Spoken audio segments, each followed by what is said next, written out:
रमेश एक साधारण सरकारी कर्मचारी था जो हर रोज दिल्ली से अपने गांव मुरादनगर की ट्रेन से घर लौटता था। उसकी जिंदगी एक नीरस रूटीन थी। सुबह की भीड़, दफ्तर की फाइलें और रात की आखिरी ट्रेन।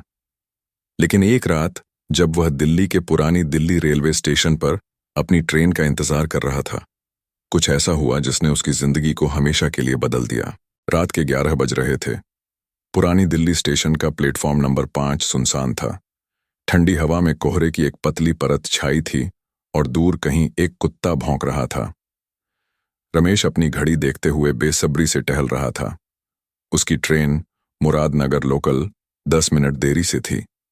प्लेटफॉर्म पर सिर्फ एक बूढ़ा कुली था जो अपनी गठरी के पास बैठा तंबाकू चबा रहा था। बाबू, ये ट्रेन कभी कभी नहीं आती, कुली ने धीमी आवाज में कहा। उसकी आंखें अंधेरे में चमक रही थीं। क्या मतलब? रमेश ने भौहें चढ़ाते हुए पूछा।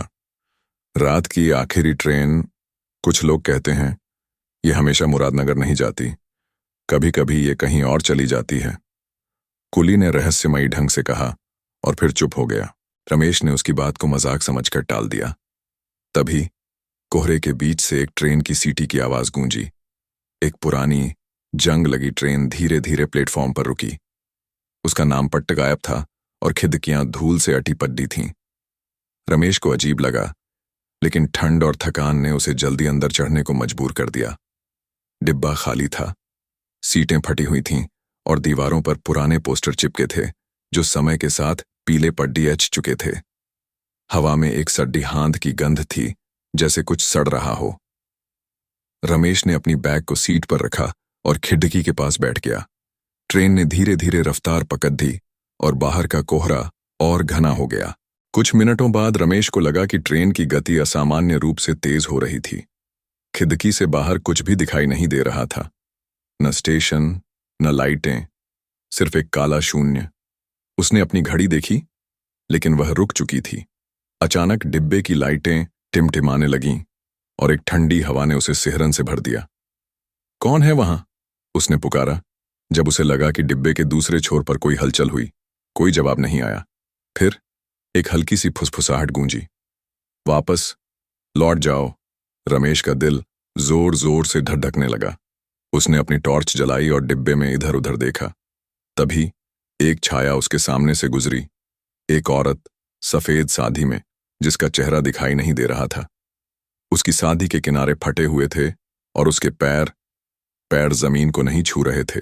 ये क्या है? रमेश की आवाज कांप गई।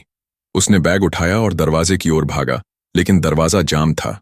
ट्रेन अब और तेज चल रही थी और खिड़कियों से बाहर अब चेहरों की आकृतियां बन रही थीं, चीखते हुए, रोते हुए चेहरे जो कोहरे में गायब हो रहे थे।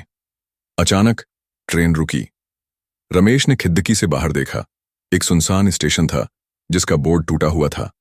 उस पर लिखा था, कसारा, प्रवेश निषेध। रमेश को याद आया कि कसारा गांव की एक पुरानी कहानी थी। 1947 में एक ट्रेन हादसा जिसमें 100 से ज्यादा लोग मारे गए थे।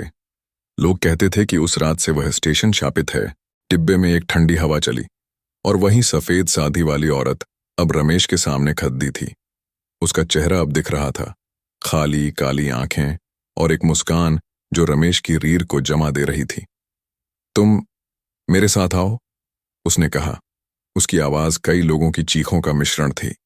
रमेश ने चीखने की कोशिश की, लेकिन उसकी आवाज गले में अटक गई। उसने देखा कि डिब्बे में अब और लोग थे, फीके, भूतिया चेहरे जो उसे घूर रहे थे। एक बूढ़ा आदमी जिसके कपड़े खून से सने थे बोला, तुमने हमारी ट्रेन पकड़ दी अचली, अब तुम हमारे हो। रमेश ने अपनी सारी हिम्मत जुटाई और अपनी जेब से मंदिर का ताबीज निकाला जो उसकी मां ने उसे दिया था। उसने उसे औरत की ओर लहराया। दूर हटो, वह चिल्लाया। औरत की मुस्कान गायब हो गई और वह चीखते हुए पीछे हटी।